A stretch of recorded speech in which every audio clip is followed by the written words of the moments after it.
Hello and welcome to your questions answered by Tanya today in my praxis here in Freiburg, Germany.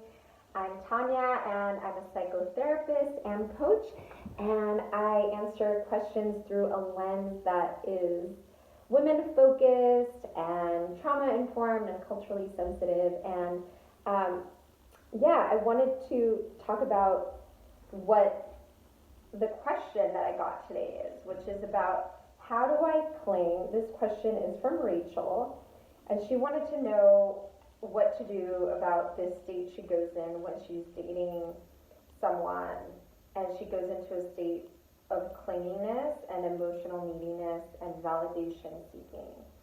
And she would like to know what to do about this. So what I wanted to say is that this is really common, a common sign of codependency, which is basically coming from unmet childhood needs. And often when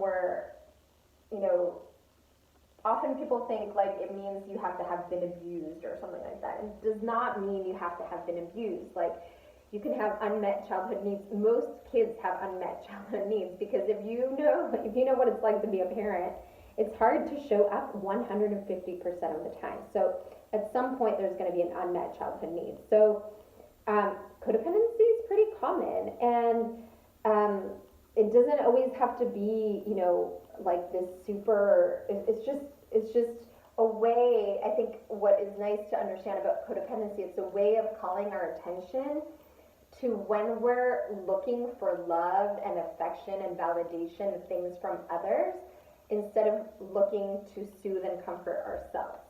I.e., in summary, when we look outside of ourselves instead of within, when, it's natural, we're creatures, we're interdependent creatures, we're always gonna need at some point to need someone else, but it's really important to be able to take care of ourselves, because, for example, in our culture, we just place so many demands on our partners and on loved ones. And so it's really, really important that we learn how to meet our own needs, right? And the way we can do that, so to answer the question that was asked by Rachel, how do I deal with this? First of all, recognizing that it's happening, right? Just interrupting that cycle of going to get it outside, and just recognize it's happening. Second of all, tend to yourself and your inner needs.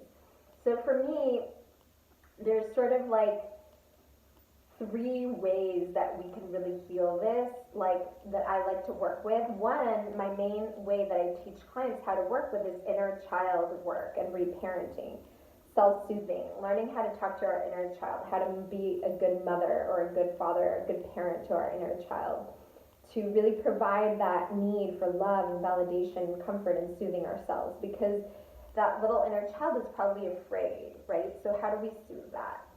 So, I could go on and on about that, but that's, in brief, that response. Also developing, another way of doing this is like, the inner child part is like you go within. And then spirituality, like developing a relationship with a higher power, with a loving parent, like at another level, right? So I have you can have any idea of a higher power that works for you. You can call it universe, spirit, mother, father, God, creator of all that is, Allah, Buddha, it doesn't matter. Like, it's about you connecting to that sense of something bigger than you. So for me, like, I often struggled with, just the words, because I find them limiting, but I can often recognize it as a feeling. Like, when I'm connected in to the sunlight and the trees and my walk and nature, or when I'm dancing, or when I'm having an amazing conversation, or when I'm playing music and really just in the flow. So all these things help me connect to my spirituality. So it might be for you through singing, dancing, meditation, prayer, writing, nature. It can be fluid. It doesn't always have to be one way. And last but not least, I think also building healthy connections with people, learning how to have intimacy and speak our needs and set boundaries and work through difficult moments and conflict are really also really deeply satisfying that need for emotional connection that we might not have had when we were kids. We might not have been able to speak our needs and be seen and be heard.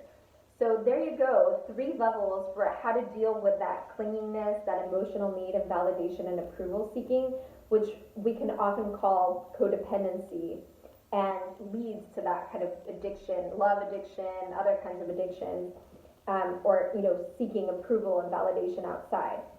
Recap, you can do inner child reparenting work, growing your spirituality, improving upon your spirituality, growing that connection with that higher power, with that something bigger than you, and connection with others, like working on healthy relationships and community building and all that kind of stuff. So let me know if that was helpful to you. I hope so. And send me your questions at info@tanyadantes.com, and I'm going to be answering them. Take care.